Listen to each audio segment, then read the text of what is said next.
Hola mi gente, bienvenidos a este primer Congreso Internacional de Biodiversidad. Agradezco muchísimo la invitación a la gente de la UNEYES y del IBIC por permitirme estar con ustedes hoy, así muy formal, y hablarles de biodiversidad, pero un poco enmarcado en cómo esa biodiversidad está siendo amenazada. Antes de empezar, quisiera hacer una pequeña reflexión y decirles que, bueno, esta conferencia o esta charla que vamos a tener, quiero dedicarla a todos los profesores universitarios y a todas las universidades del país que hoy están sufriendo un grave deterioro, una amenaza por parte del gobierno nacional y que muchos de estos profesores estamos hoy afuera por este problema, esta crisis política, económica y social creada desde arriba. Bien, la conferencia de hoy o la charla de hoy voy a tratar de marcarla con base en la siguiente información que es importante. Y sin más preámbulo, pues vamos a iniciar esta charla de biodiversidad hablando de todas esas palabras que están allí y que de alguna manera conforman todo el aspecto. Lo primero que vamos a hacer en esta charla es hablar de cuatro aspectos. Primero, cómo llegamos a ello. Y eso significa dar una vueltica por el pasado de la Tierra, ver cuáles son el cambio global, qué significa realmente y cuáles son los impulsores del cambio, cómo ese cambio global genera una serie de problemas como la crisis ambiental y cuáles son los impactos. Vamos a hacer énfasis en algunos de ellos. Y finalmente preguntarnos si hay soluciones. Bien, lo que ustedes ven ahí es una rueda de lo que es la historia de la Tierra, pasando desde los cuatro grandes eones, el Jádico, el Arcaico, el Proterozoico y el Fanerozoico. Y coloco esta información porque me parece fundamental que tratemos de entender lo rápido que pueden ser los cambios actuales en relación con lo lento y todo el proceso de cambio y transformación que ha sufrido la Tierra. Es decir, la Tierra ha sufrido muchísimos cambios desde la aparición del golpe de la Tierra para producir la Luna, nuestro enfriamiento, nuestro congelamiento, la aparición de las primeras células para producir fotosíntesis, generar el oxígeno que no existía en la atmósfera. Luego esas células siguen evolucionando y se convierten en células pluricelulares hasta, y todo eso lo llamamos el precámbrico. Todo eso nos lleva un pocote de tiempo a la Tierra hasta que finalmente empieza la explosión del cámbrico que da origen al eón fanerozoico que hoy conocemos como las tres grandes eras, la paleozoica, la mesozoica, la cenozoica. Todo eso lo podemos resumir en lo que llamamos el tiempo, los cambios, cómo los podemos relacionar. Y para ello utilizamos simplemente tratar de entender que la historia geológica de la Tierra es un año, desde enero hasta diciembre, y que pasamos prácticamente 2 meses y algo un poco más, un poco incandescentes aún, y que lograron pasar casi 4 meses para que apareciera una célula o células unicelulares, ¿sí? Proterozoicas, y luego casi 5 meses para que aparecieran las células multicelulares y explotara hoy lo que conocemos como el cámbrico, la explosión cámbrica a finales o a mediados de noviembre. ¿Y qué pasa luego en diciembre? Si agarramos todo eso y tratamos de ver el último mes que tenemos allí, vamos a encontrarnos que en ese mes que tiene 31 días, fíjense nada más lo interesante de que los dinosaurios estuvieron prácticamente desde el día 11 hasta el día 26, casi 15 días, medio mes de todo un año, lo cual es bastante, estuvieron los dinosaurios y se extinguieron por, ya lo sabemos, razones de un asteroide. Ahora bien, si nosotros agarramos ahora el último día y en sus 24 horas tratamos de ver qué ha pasado, ¿sí? En ese último día, solamente el género Homo, es decir, nuestros ancestros, aparecieron hace aproximadamente a las 7:30 de la noche. Y es solamente faltando unos 20-25 minutos para la medianoche en que hace aparición nuestra especie, el Homo sapiens, con un proceso de evolución y de adaptación al entorno en el que estamos, en el cual aparecen y van desarrollándose en esos 200.000, 250.000 años, conllevando a hace 70.000 años lo que conocemos con la revolución cognitiva, es decir, la posibilidad de asociarnos, crear sociedades y vivir, y empezamos a aparecer por todo el mundo, y luego hace unos 12.000 años con el surgimiento de la revolución agrícola. Entonces, todo este tiempo que ha pasado, que ha sucedido, podemos ver que nosotros como especie hemos estado simplemente apenas unos minutos sobre ese año de historia de la Tierra. ¿Y qué hemos hecho durante ese año? Pues y por eso coloco esto del tiempo, hemos hecho apenas en pocos miles de años y sobre todo en los últimos 150, 200 años, incrementar todos los procesos de cambio, acelerar los procesos de cambio y es a ese proceso de cambio tan acelerado lo que llamamos hoy el cambio global, que no hay que confundirlo con el cambio climático. Entonces ese cambio global que viene siendo acelerado por una cantidad de actividades humanas, entre las cuales, y hay muchas más, pero hay que importante resaltar el acelerado crecimiento poblacional, los cambios en el uso de la tierra que han sucedido durante este tiempo, le juntamos uno de los procesos más importantes como es la revolución industrial y el uso de los combustibles fósiles.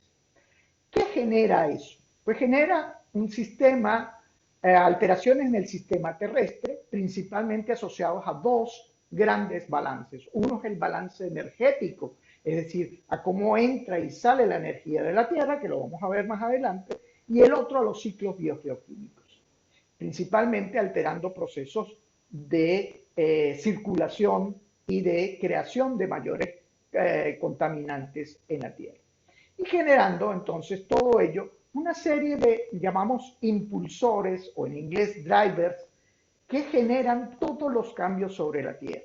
Entre esos están los que estamos mencionando allí, la sobreexplotación de poblaciones naturales, el calentamiento climático, más alteraciones en las precipitaciones, el enriquecimiento de CO2, la eutrofización de ecosistemas, la reducción de la ozonósfera, el enriquecimiento de la ozonósfera pero troposférica, el uso de los pesticidas, la transformación de los paisajes, la apropiación y degradación del agua fresca y la invasión de especies exóticas. Todos ellos son los que llamamos agentes de cambio global, los cuales a su vez están entonces deteriorando todo el sistema terrestre, cambiando todo el sistema terrestre. Bien, de esos impulsores o drivers, voy a hacer mención simplemente de tres o de dos y uno un poco más englobado. El primero, y que quiero hacer referencia, es lo que tiene que ver con el enriquecimiento del CO2. ¿Sí?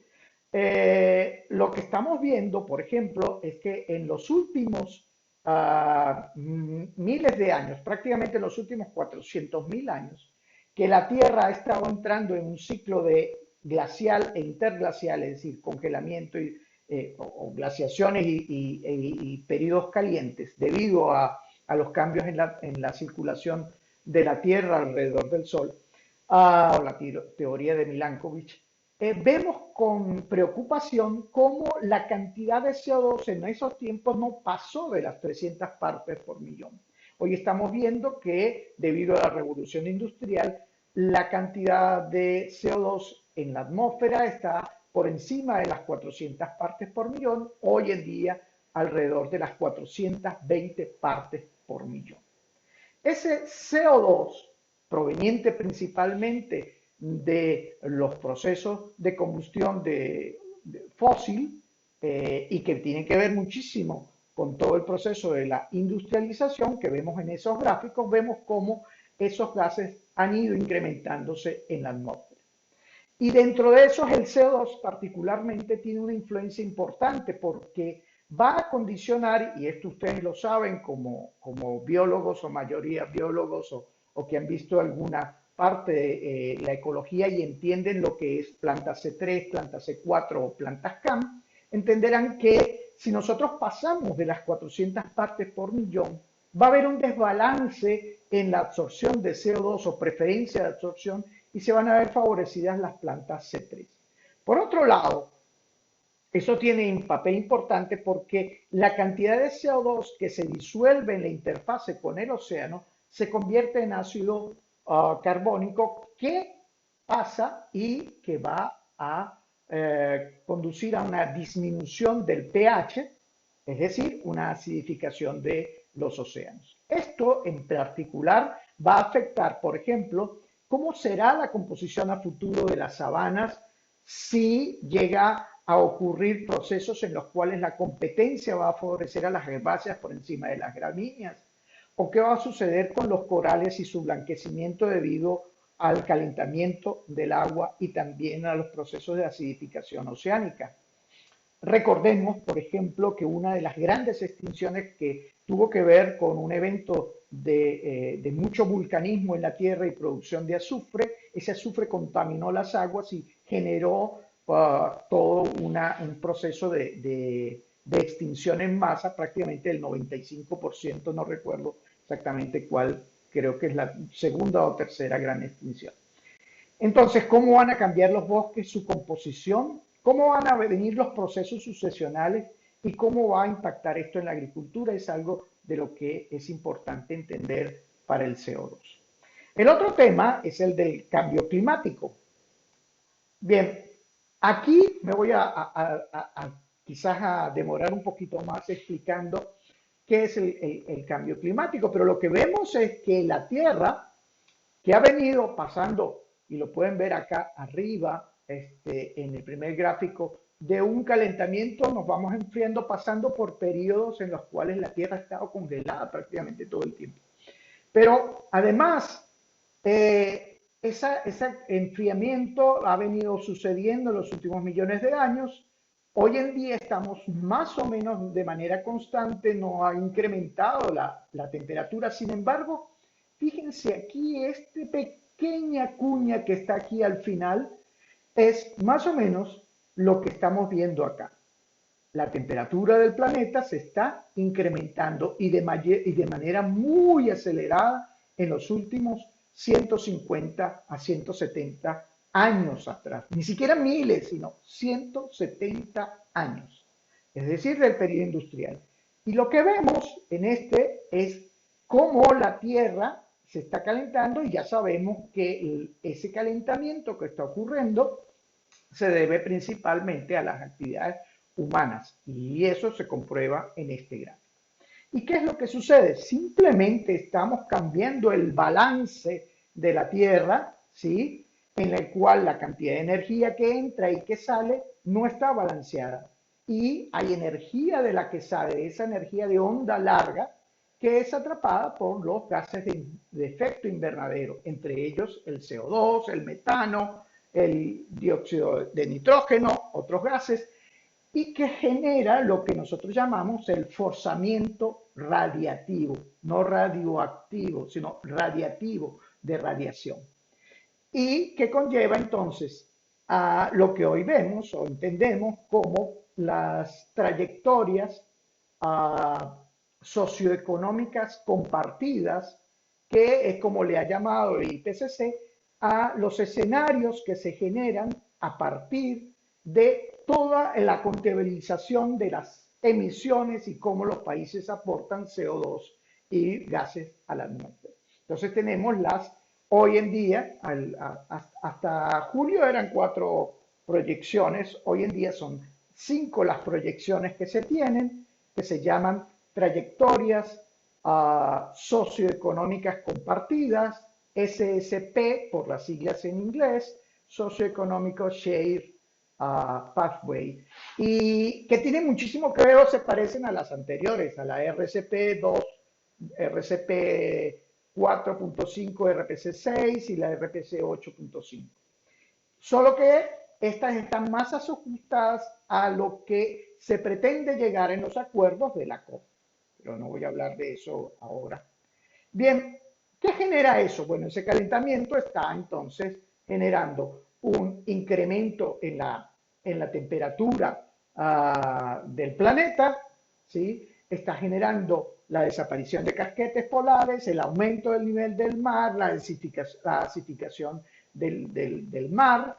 Algunos escenarios, por ejemplo, para Venezuela, se esperan estos que están aquí con incrementos de 1,5 grados centígrados en simplemente en los próximos años. No voy a entrar lo podemos ver al final si alguien quiere. Bien, y finalmente este tema de no tan reciente, que los cambios globales también vienen asociados a todo un proceso continuo desde la evolución de la especie humana, que tiene que ver con la utilización de los recursos, la alimentación, la necesidad de áreas para cultivar, el agua, las ciudades, la necesidad de energía, riego, las migraciones humanas, las pestes, entre esos podemos hablar del COVID o la agricultura intensiva. Y vemos cómo desde hace más de 70.000 años el hombre empieza a, digamos, a globalizarse, a entrar en todo el planeta, ¿sí? Generando unos procesos de cambios, entre esos, por ejemplo, la ubicación de las grandes civilizaciones agrícolas en el planeta. Ya te dije, Dino, Frankie, Frankie, Dino, vas a salir. Ya saliste una vez. Sí, yo sé, tú quieres hablar. Ya más adelante. Sí, sí, tranquilo. Y se fijan, no, tuve que regañar a Dino muy duro. Entonces, ahora veremos cómo son los impactos y qué genera ese cambio global en términos de crisis. Bien, bueno, fácilmente podemos ver que esa crisis ambiental, ese cambio global, genera una serie de impactos. Y yo los divido en tres áreas. Una primera, alrededor de lo que es la pérdida y deterioro de la biodiversidad, que es a lo que nos importa a nosotros muchísimo en este Congreso, donde está asociado muchísimo uno de los grandes impactos es la migración, que lleva consigo la extinción de especies. La migración lleva consigo todo desencadena, genera todo una desfase entre comunidades, entre la interrelación de especies, todo el proceso de deforestación por el uso de la tierra, todo el tema del cambio climático, por otro lado, con la adicional que genera todo un incremento de los eventos extremos, con inviernos y veranos más fuertes, con incremento de las temperaturas, con incrementos del nivel de los océanos. Y todo el tema que casi no voy a abordar acá, pero que es el de contaminación de suelos y aguas, que tiene muchísimo que ver con la biogeoquímica de los elementos en el globo terrestre, la disminución del agua fresca y por supuesto su contaminación en todos los procesos de eutrofización de aguas, especialmente de lagos, lagunas, cómo llega todo el proceso químico a las aguas, la acidificación en los océanos. Y todo eso que genera, por un lado, una pérdida de los servicios ecosistémicos, el deterioro de los socioecosistemas, a su vez todo esto junto, si lo ven, la pérdida de salud y bienestar. Ahí hay un error ortográfico, sí, ya lo sé. Amenazas a la seguridad alimentaria, ¿sí? Todo ello se congrega en un gran aspecto que es lo que llamamos la crisis ambiental. Ahora bien, hay esa crisis ambiental, todo ese deterioro ambiental, todos esos drivers, impulsores, generan una serie de impactos, ¿sí? Voy a hablar principalmente de 4 impactos y me voy a concentrar en uno bastante. El primero de ellos es la deforestación, ¿sí? Que tiene que ver con todo el tema del cambio de los grandes, por supuesto ahora se habla de todo el tema de la Amazonía, el proceso de deforestación que está ocurriendo en la cuenca amazónica, donde vemos cada vez la utilización de tierras, de deforestación de tierras, para poner cultivos o simplemente pastizales. Y en el caso venezolano, muy importante el tema de la deforestación proveniente de el uso de las tierras para la minería, sobre todo procesos de minería ilegal que todos sabemos y que se acentúa con malas políticas o malas cosas como el arco minero. El otro tema es cómo impacta en las montañas, y ahí sí nosotros hemos hecho algunas cosas y entendamos que los ecosistemas de montaña generan o tienen los mayores procesos de endemismo, son centros de agrobiodiversidad, diversidad cultural, son reguladores de muchos de los ecosistemas, principalmente del agua que llega a tierras abajo, donde la conservación de los suelos ha sido una expresión de la diversidad cultural y donde existen sumideros de carbono fundamentales y por supuesto la producción de alimentos. En los Andes, por ejemplo, en la cordillera de los Andes, que lleva más de 5.000 kilómetros, han ocurrido una serie de cambios en la distribución y abundancia de las plantas, insectos, aves, anfibios, la composición de plantas y por supuesto el desplazamiento de ecotonos. El incremento de la temperatura por encima de 5 grados centígrados se espera para el año 2100. Son áreas de hotspots más grandes del mundo y hay muchísimas especies. Fíjense, en un estudio en el cual participamos, logramos tratar de ver cuáles han sido los cambios entre el 2000 y el 2010 o 2012 en términos de la vegetación leñosa, y encontramos que, por ejemplo, los puntos verdes son áreas en las cuales la vegetación leñosa se ha incrementado. Ojo, no son árboles, no tiene que ver con bosques únicamente, sino con vegetación leñosa. Y vemos que se han incrementado y en otros tienden a desaparecer, ¿sí? Hay procesos de deforestación. Y cuando tratamos de entender un poco más estos procesos, vemos cómo esos procesos de deforestación están principalmente asentados en las partes más bajas. Y coincidencialmente con dos países bien interesantes como es Colombia y Venezuela, vemos como en el caso de Colombia, en vez de haber una disminución por deforestación, lo que ha habido es un aumento. Y eso se debe a temas de tipo migratorio, porque muchos de los campos durante el periodo de estudio fueron abandonados por los agricultores huyendo del proceso de guerrilla, de la guerrilla colombiana que afectó muchísimo a este país. Y al abandonarse esos campos hubo un proceso de recolonización del estrato arbóreo o del estrato leñoso que condujo a incrementos en eso. Mientras que en Venezuela ese proceso también lo vemos de incremento un poco en el aspecto leñoso por encima de los 2.500 y de los 3.000 metros. Entonces nos pensamos, bueno, ¿qué está sucediendo en los Andes venezolanos? Y hicimos un estudio en una secuencia desde los años 50 hasta el 2009 de fotografías aéreas y combinado con imágenes de satélite para estudiar qué estaba sucediendo con esa interfaz, ese cotono entre el bosque nublado y el páramo, donde aparece el bosque paramero como un eje importante en esa parte de conexión. Y empezamos a ver los procesos de transición que habían ocurrido, a determinar cómo eran esas transiciones, de qué lugar a qué lugar, y vemos cómo el páramo va cediendo áreas frente al bosque y al bosque paramero. Y entonces, ¿cómo ha ocurrido ese proceso en 57 años, ¿no? Y vemos que hay una tasa de cambio aproximadamente de 12,7 hectáreas por año. Empezamos a ver cómo es ese proceso, un poco más a los tipos de vegetación y qué va sucediendo.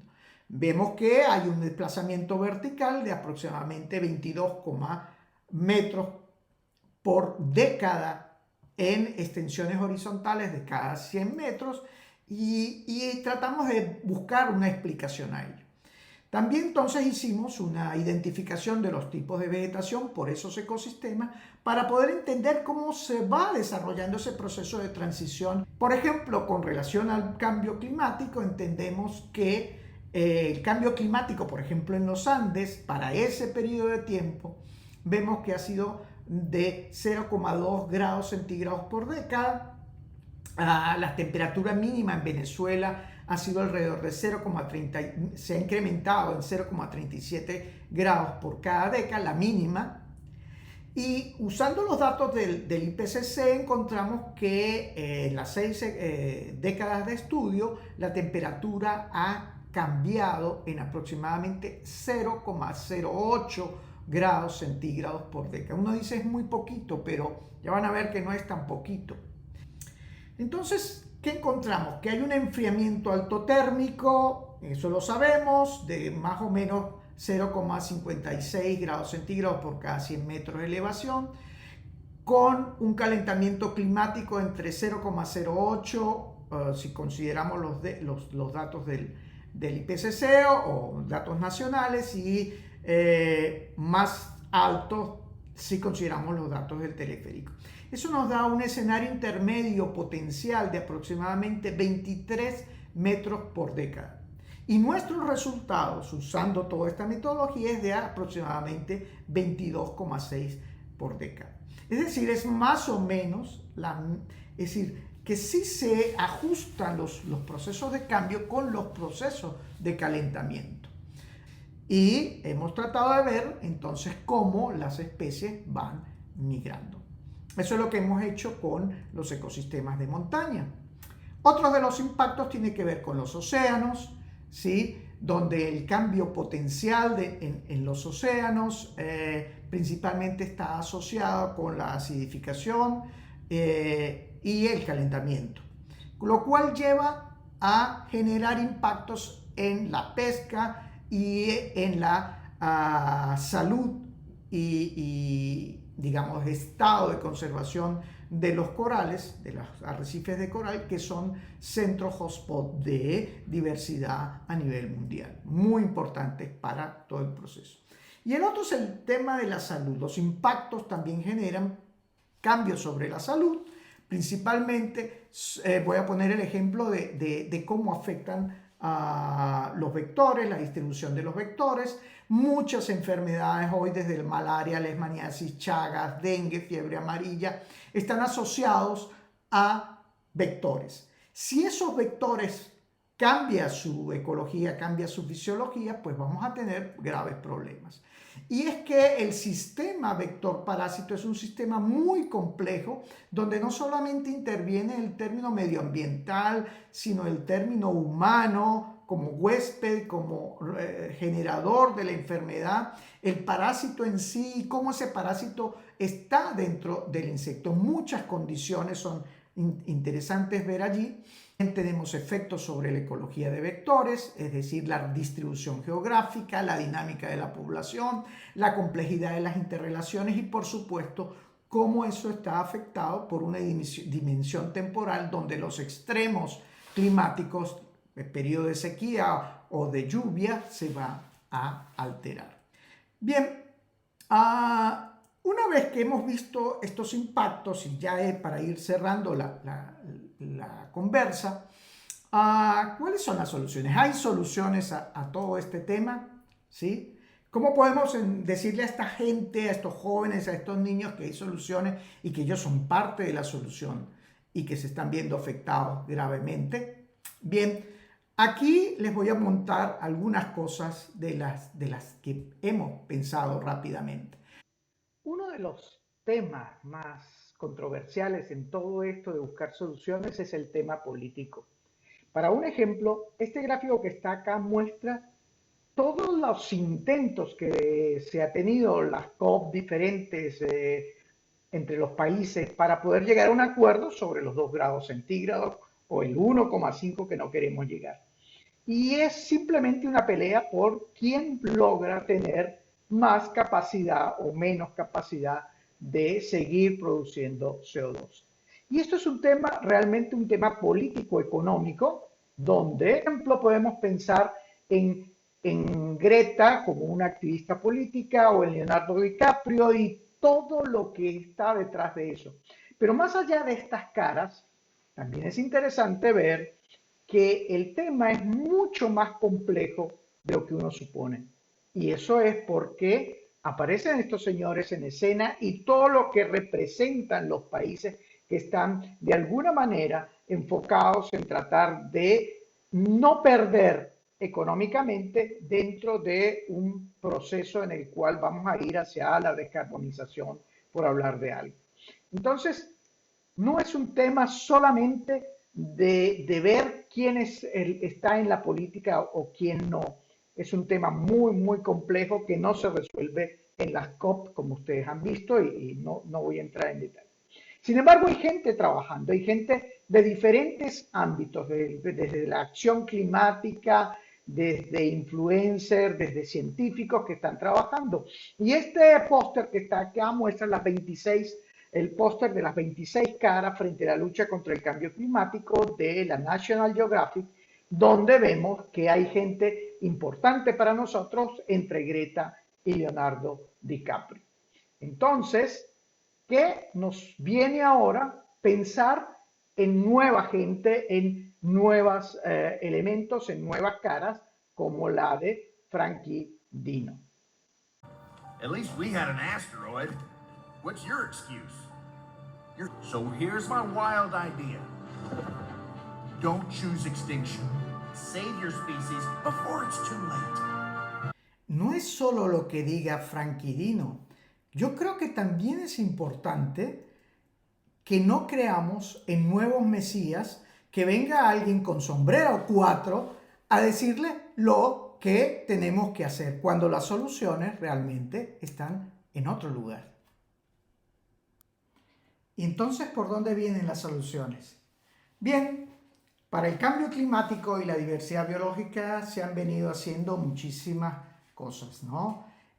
Es decir, hay un sentir total de cambio, y ese cambio climático, y por ejemplo, tiene que ver muchísimo con estrategias de mitigación, con estrategias de adaptación al cambio climático, con temas de la diversidad biológica, con temas de adaptación también, con temas de conservación o la restauración como grandes estrategias.